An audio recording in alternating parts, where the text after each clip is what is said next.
This is Nithin Ramachandra from the NR Hour Sports Show. This is episode 789. I'm joined by a special guest. Her name is Edwidge Lawson-Wade. She's a former pro player, EuroLeague player, WNBA player, and she was in the Olympics too. She played in Olympic games, so we're going to get to all that. But now she is the director of basketball operations for the BLMA club.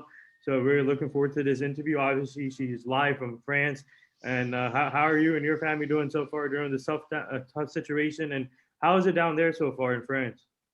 We're doing good. We just finished being in a not in a lockdown, but a half lockdown. Now restaurants are back being open outside and then inside. Things are getting a little better, and a lot of people are getting vaccines. So we feel like we might see the end of the tunnel. So for you, I want to start with your childhood growing up, and when did you start getting interested in playing sports? And other than basketball, did you play any other sports growing up? And did you have a role model in the sports industry for you? Well, I started playing basketball when I was 5 years old because my older sisters were playing. They were at their practice, and the coach invited me to play with them. So that's how I started to play basketball, and I loved it right away. It was really like fell in love in a second. Even though I did a lot of different sport. Here in France, we play a lot of soccer. Yeah. So I was playing outside with my brothers, soccer, all kind of sport. I was a little bit of a tomboy, so I was running around a lot, but basketball was always my favorite one. So, who did you look up to in basketball? Who did you have like a role model growing up? Well, I was a big fan of Michael Jordan.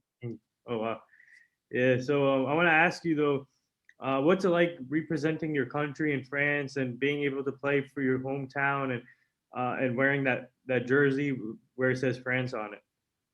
It's very special. Nothing can beat it because when you play for your country. With that France on the jersey, everybody's watching from the south, from the north, or your family, your cousins. It's different than playing for a club or a city. It's a whole country behind you. And for the Olympics, you are with the other sport. And all together, we represent that same country, that same goal. And it's amazing. Anytime you hear the national anthem before the game, or you go support the other sport. And especially when I was lucky enough to bring back a medal, that you can feel. We had the parade in Paris on the Champs-Élysées, and it was packed. It was amazing. Like, it's just the biggest souvenir of my career. Yeah. So for you, obviously going through your career, and did you play? Obviously, you were point guard. You're point guard, and did you get to play any other positions in basketball other than point guard, or were you only focused on point guard? Well, sometimes I was playing two guard when I was with the San Antonio Stars. When I played with Becky Hammond, we would play together. Sometimes she would bring up the ball, play the point, and I play the two. So I played many years with Becky, and that's the only time I played the two guard because I'm pretty short to play the two. But the coach was very open-minded, wanted to play fast, wanted to spread the floor. I was a pretty good shooter too. So me and Becky would play pretty well together.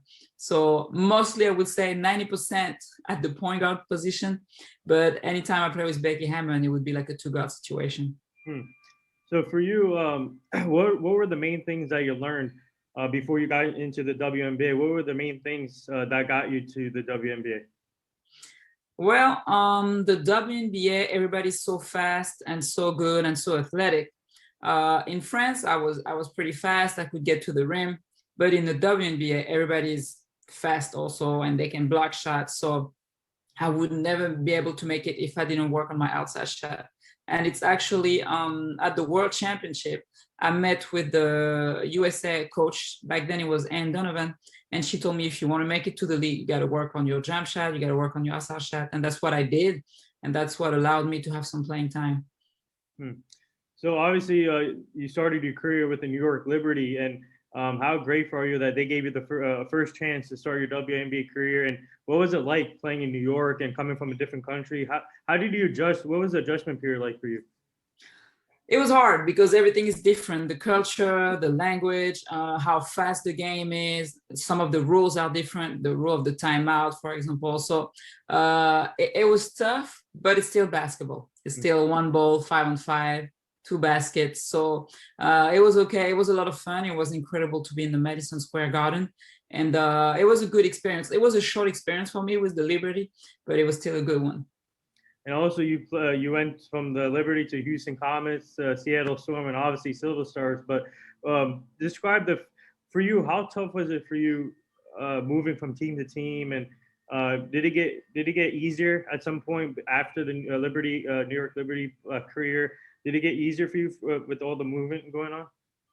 Well, because I was a European and changing team, the challenge was for the coach to get to know me and trust me. So that was the biggest obstacle, I would say. If when I went to Houston, I was a good shooter, the coach played me, but it was maybe wondering if my ball handling was good enough. And then when I went to Seattle, I was backing up Sue Bird. So my role was to be a backup point guard, playing strong defense. And again, I had to show my coach what I could bring. And then when I was in San Antonio, finally, I was able to have time to show that I was a complete player. And that's why I got more playing time and a bigger role. And I ended up starting even some seasons. So I would say that you have to gain the trust of your coach. They have to know everything you can bring. And sometimes the coach needs something different. In San Antonio, I really had to prove them that I was a good defender. So it's about proving your worth and not giving up, staying ready. San Antonio at the beginning, I was playing 5 minutes, but after every game, I would be working out, staying in game shape. And one day the point guard got hurt and I had to play a lot of minutes, but I was ready. So it's about staying ready mentally and physically for me, not giving up because you're at the end of the bench or anything, because we never know when the opportunity comes. And when it comes, you only have one shot, so you better be ready. Yeah, but for you though, you had the opportunity to. I feel like the Seattle Storm and the San Antonio Silver Stars are the two, the most successful organizations in WNBA, especially Seattle Storm winning consistently.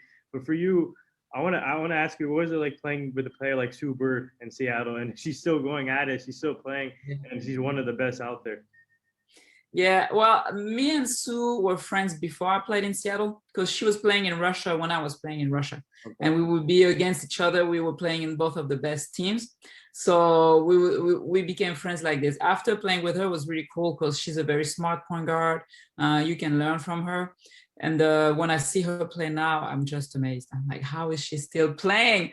So last year, I think I sent her a message of like, how do you do it? And she told me like, the secret is to never stop. So I guess that's what she does. She stays in shape. She eats well, like her and Diana Taurasi are amazing with that.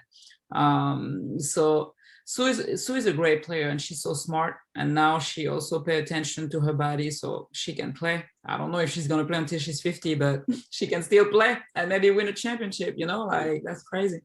Yeah, she reminds me of Tom Brady of WNBA. Right. Yeah, but also though the Seattle Storm, and you see now they have a lot of talent with Breanna Stewart. What do you like about the future of Seattle Storm, and do you think they can build a dynasty for sure, right? Do you think so with Breanna Stewart, Sue Bird, and all the talent they have? For sure, and Drew Lloyd. Like, first of all, when you have a player like Breanna Stewart, you for sure gonna have a good season. Like now you gotta see if you win the trophy, but you're gonna be good no matter what. And they're very smart building around her with good young talent, sometimes adding experience. Dan Hughes, the coach that used to coach me, has a lot of experience as well. He got a good coaching staff. So the Seattle Storm are not going anywhere for any time soon. Like you said, they can be a dynasty because Stewie is so young. She's going to go and be playing like this for a long, long time. Yeah. But I want to get to your San Antonio career, and you got to play with great players there also. Like you said, Becky Hammond and Jane was on the team. I had your former teammate on the show, Truly. I had her. Yeah, she was on the show a couple months back, and so what was it like playing with Becky Hammond, Thule, Jane, and all the other players out there in San Antonio? It was great. Also, I want to add Vicki Johnson. Okay. The coach of the Dallas now. Like those players, they were talented but also very smart. They understood what it takes to win and the team chemistry, how important it is to play for the team and to put the team first. So anytime you play with those players, man, you improve so much. I remember one time I didn't shoot in transition and Becky told me right away, like, shoot it every time. You shoot it every time. They give you so much confidence. It's amazing. Like I would always remember Becky being one of my teammates that had some of the most confidence about myself. could have been more confident about myself than I was actually. Hmm. Do you feel like you can still play the game? Oh, I can still cheer and give the water or give a towel, but no, I cannot play. Yeah, but obviously you came from a different route. So how grateful are you that you got to play in the WNBA, a great league, and obviously is growing now with the new commissioner they have, and it's amazing what I'm seeing. But for you, how grateful are you that you got to play in the league, coming from France and representing your country again in the WNBA? No, I'm very grateful.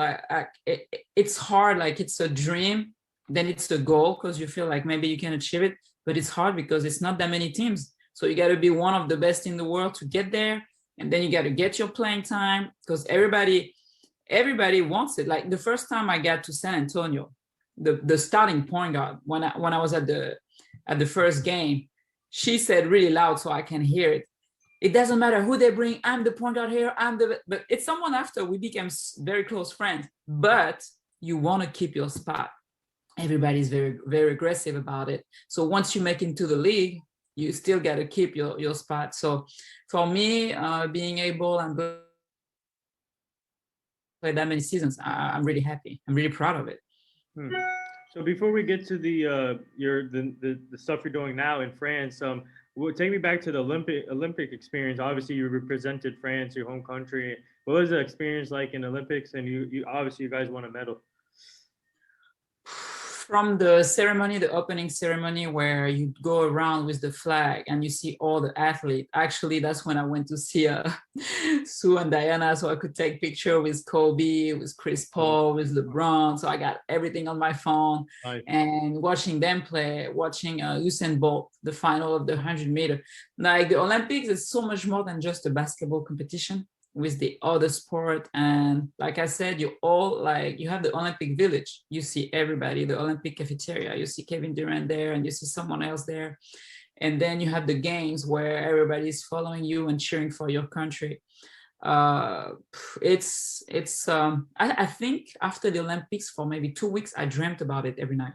Oh, wow. About something. Yeah, it takes your whole mind and body. Like it's, because my experience was amazing. We were winning games by the last second. We had like 2 buzzer beater. It was crazy. So we became really famous in France because we were not supposed to get a medal, and we would we would win those crazy games like all the time. Wow. Except the final against USA. They kicked our butt. That would be that one. But other than that, the Olympics is just magical. Like you got to work hard for it, but it's worth it. So much worth it. Yeah. So hopefully we get one this year. Hopefully because the other one got canceled. So yes. I love the Olympics because for you, what's it just like seeing other talent from different countries come together and the fans coming together and celebrating a big event, and for you just to be part of it and winning a medal. What was it like the moment when you won that medal? It's incredible, but it's I don't know if you have kids. It's like having a kid. It's like incredible. Yeah. Like you can't explain it. I know you want me to explain it. It's so hard to explain because it's like magical. Like it's very strong. Your adrenaline is there like the whole time. I remember a friend came to visit me during London Olympics. She came to London. And I was so hyped all the time. And she told me, oh my God, you look so tired. And I thought I was feeling so good. But we were not sleeping that much because you play every other day and you go see something else. And it's like Christmas every day that you get so many gifts all the time. You make new friends. Like it's one experience, and a lot of people come and go from that sport to another. And now this summer probably won't be like this because I don't know if fans will be allowed or how many fans will be allowed. But it's a world, it's the whole planet at this Olympic. So it's really special, and it's once every 4 years. I think it makes it even more special. Yeah. So where do you keep your medal now? My medal is in the drawer in my room. Yeah. So now I got to ask you though, transitioning from a player, now you're a director of operations for the BLMA club, and how did that come about? And what's the experience like so far being the operations for them? So we just finished the season a few days ago, and this was my last season with them. I did 3 years as a director, and it was amazing because my mission was to build the team with a certain budget. Everybody don't have the same budget, same salary cap, like in the States. Mm-hmm. Everybody has a different budget. So you have one, for example, us, the first team is Tony Parker's team. Tony Parker has a men team and a women team. Mm-hmm. And that team got a very nice budget. Wow. He's a very nice president of Tony Parker. Yeah. And my goal is, with a way smaller budget, I got to build a good team that can beat them, you know? So I love that part. The coach and I talk, and we try to build the right team with the right pieces and the right team chemistry. And then during the season, you know, follow that on the ups, that we don't go too high in emotion, and on the down that we stay focused, because the season is long. And I love every moment of it because it's challenging. But after this year, we won, for example, the title, won the French Cup, and man, it's glorifying after once you win that. So speaking of, so what's it like? Obviously, Tony Parker, obviously from France, and have you gotten to work with him with anything in France lately, or?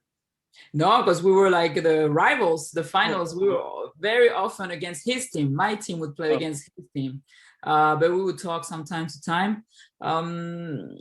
This job, to me, I like it a lot, because also you get to meet a lot of people. Yeah. You work every day in the environment that you love. It's a basketball team, the season. So it was a lot of fun. So I want to ask you though, what's it like now seeing this young talent grow up in France, and obviously a lot of European players now in the league, in the WNBA and NBA too, like Luka Doncic, and what's it like seeing these young talent from different countries come into the leagues, both leagues? Well, it's good. Like, I'm not surprised, because European basketball only get better and better, and Doncic, like, we knew that he was special. Like, we were waiting for the States to know he's special, but we knew he was special. Like, Europe got a lot of talent. Basketball is a popular sport, not as popular as in the States, but it is a popular sport. And everybody, all the young kids' skills get better, just like it does in the States. In Europe too now, they are even stronger, faster, the technical. Everybody can shoot almost. You know, we got more and more shooters. The players are really complete. So I'm not surprised that European players can come and play really well now in that NBA league that is the best one in the world. So I want to ask you, what does the future hold for you, and what are you most looking forward to? And obviously, you're the wife of James Wade, the coach for the Chicago Sky. And for you, would you consider being a coach also, like your husband, in the WNBA or EuroLeague? No, coaching is not really something I want to do. But I have a goal in mind that one day I would like to be a GM in the WNBA. Oh, okay. Yes, but I say one day because being a full-time GM takes a lot of time. Right. And my son is 5 years old and he needs his mommy a lot. So right now I'm choosing more to take care of him and having a less demanding job, not with all the traveling and working on late hours all the time, and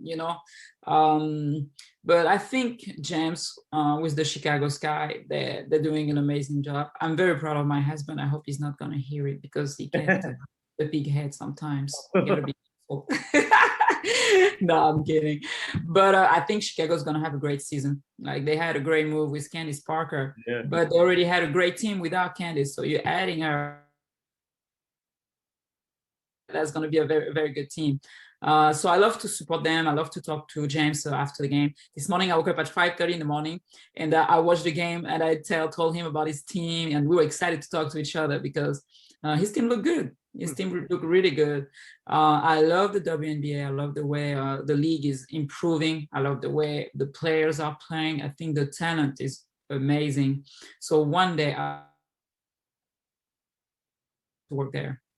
Yeah. So speaking of, I had your husband on the show, and I asked him, did you roll out the red carpet for Candace Parker to come to Chicago? Obviously, she's from Chicago, and I asked him, was it easy choice for her to just to say yes to come home? And what was your reaction when your husband was able to bring in by far the best free agent out there in the class this year?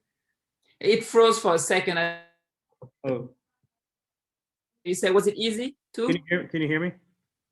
Yeah, now I can hear Oh, you. Yeah. yeah. So when I had your husband on the show, I asked him, "Did you roll out the red carpet for Candace Parker?" Obviously, she's from Chicago, and um, so I asked him, was it easy for her just to say yes to come to Chicago? And but what was your reaction when your husband was able to get the best free agent in the class this year? I was so excited. It was amazing. And especially she called me on FaceTime first. I don't know if you know the story. To announce to James that she was coming to Chicago, she called me on FaceTime. I was in France and James was already in the States. Okay. And she called me and I'm like, oh my God, I wonder if she took a decision. So then she calls and she tells me, I want to tell James through a video of Jet. Jet is our son. So film Jet saying that I'm coming to Chicago and send me the video, but don't tell James. Oh, wow. So I'm feeling my son. He's like, Daddy, Candace decided to come to Chicago, to the Chicago Sky. And he was excited. We were excited. Wow. So I'm sending the video to James.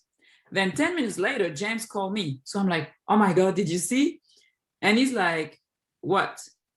So I'm like, oh my God, she didn't tell him yet. So I wasn't supposed to say anything. I'm like, no, nothing. Did you see the trade of Seattle? I said something like, and then James was, yeah, I don't know if Candy is gonna come because leaving LA is a big decision. So I told James, I was like, no, but just have faith. Whatever happened is gonna happen. What's supposed to happen? I was trying to stay positive and out of it, and then he finally got it and he was like, oh my God, I saw the video, Jet telling me. It was just so emotional, and he was really excited because he knew it was going to be something special for the city of Chicago, for his team, but for the whole city.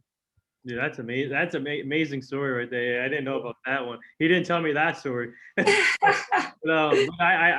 I told him it reminded me of when LeBron went back to Cleveland for the second time. Me too. That's exactly what it was. And then the little video with I'm coming home, like, yeah, that's what I thought too. It was the same. And to be able to have your 5-year-old son to be part of it, that's amazing. Do you think so? Like for him, he's not gonna forget about that for his whole life. Right. For him, yes, part of the video. Amazing.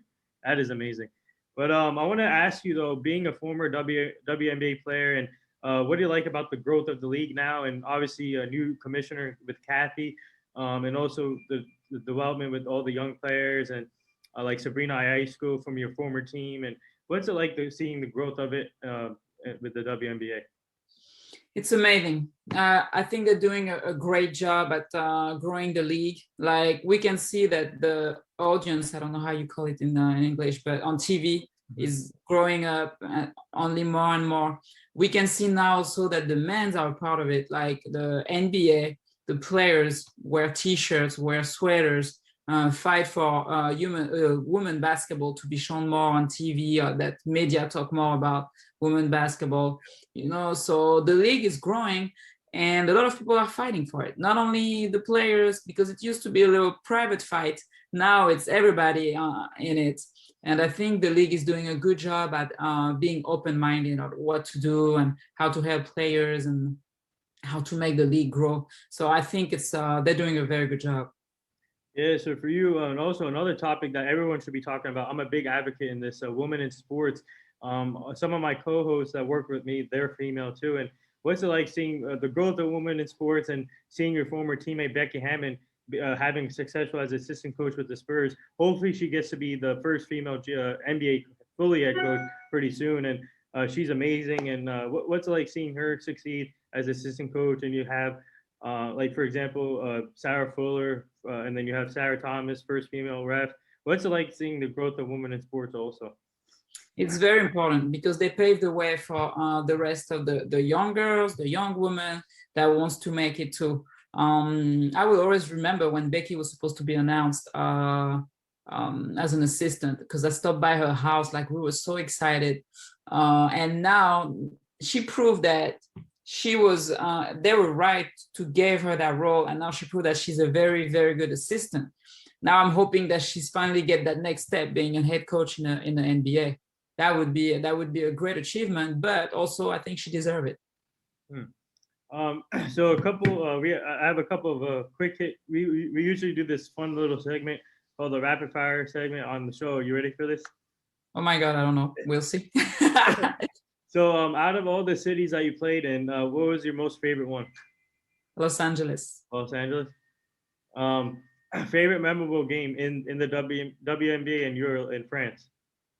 And WNBA, the conference final that we won in San Antonio against LA. Mm-hmm. And in France, I would say the final when I was a European champion. Funniest teammate that you played with? Maybe Helen Darling in San Antonio. She's hilarious. So what are you most looking forward to as operations in France, and what are you most looking forward to for the next season? For me? Yeah. Well, to keep on growing and to keep learning and learning from my mistakes and also learning from what worked. So I guess it's a journey. So just enjoying every day of it. Thoughts on Sabrina Aisco? I think she's very good. I told my husband from the first day. So she gets a lot of hype, but I think she's a very good player. She's proving it right now. But it's great for the league to have players like her. So are you watching? So what are your thoughts on the NBA playing games, and who do you have in the NBA finals? Actually, I'm reading the thing, the debate on the playing, and I don't have a strong opinion about it because it's exciting. Everybody's watching that because everybody's said the regular season NBA is less interesting and they're adding something interesting. But at the same time, it's true for those teams. It's hard. What is your opinion? I want to hear yours. Oh man, my opinion. I mean LeBron said it, I think, perfectly. Whoever made this up, LeBron doesn't like it, I don't think. And right. Obviously the Lakers won last night, but I feel like some of these teams that loses, I mean, I guess it's a new kind of. I think they're trying to make it like more interesting, I guess, for other teams to be more competitive. For me, to be honest, for me, I got to see. I'm in a wait and see mode. Obviously, this is the first year of it, and I actually know I kind of like it though, the way it's set up, and seeing all these young teams compete more. I like it. I like it. I think it's a good thing to have. Yeah, I think it's good and it's bad. So it's hard for me. It's hard to have an opinion because it depends on what side you're sitting on. Like it's hard, but it do a lot of buzz, you know. Like so. I don't know, but it's hard when you lose because that one game, like all you need is bad luck on that one game, the wrong injury, the wrong shooting night, and that's it. So that's a tough one. Yeah. So favorite memorable game during the Olympics? Semifinal. Semifinal. Because we will get the medal. So are you a shoot? Are you assist first, or you like to shoot the ball first? I always say it's 2 points, so for me it's the same as long as it gives 2 points. So what's the hot spot right now in France when it comes to food? Where I am, I'm in the south of France, man. The food is amazing. So the last two things here before I let you go, our team is part of this foundation called the Hugh Jackson Foundation. He's a former NFL coach. Now he's this offensive coordinator with Tennessee State with Eddie George, and I'm going to send you the foundation, and we're trying to help him prevent. Prevent human trafficking and making sure the kids stay safe, the community stay safe, and we're really grateful to be part of the foundation. So I'll send you that. And the last thing here, would you like to say anything to all the nurses, doctors, and essential workers right now? Thank you so much for all the hard work, and thank you for keep on going because it's hard for those who didn't stop. They're keeping all the countries of the world afloat. So thank you. So there it is. That wraps up episode 789 with the talented, inspiring Edwidge Lawson-Wade. She's a former pro player, WNBA player, EuroLeague player. She was in the Olympics. She has a medal, and now she's the operations of the BLMA club in France. It's truly an honor for you to be coming on the show today, and we would like to have you back as a returning guest so you can meet the full team eventually. All right. They've been busy with their work schedule, so I've been doing all the work alone. But keep up the great work. You're such an inspiration, and Now I had your husband on the show. Now I have you on the show. I got the whole The family. whole family waiting on the sun, and then you will be good. Oh, by the way, real quick, do you have a scouting report on Jet? He goes right all the time, and then you can block his shot. But yeah, so thank you again, and like I said, you're doing great work. Keep it up, and you're such an inspiration, and you and your family stay safe. Thank you for having me. Anytime.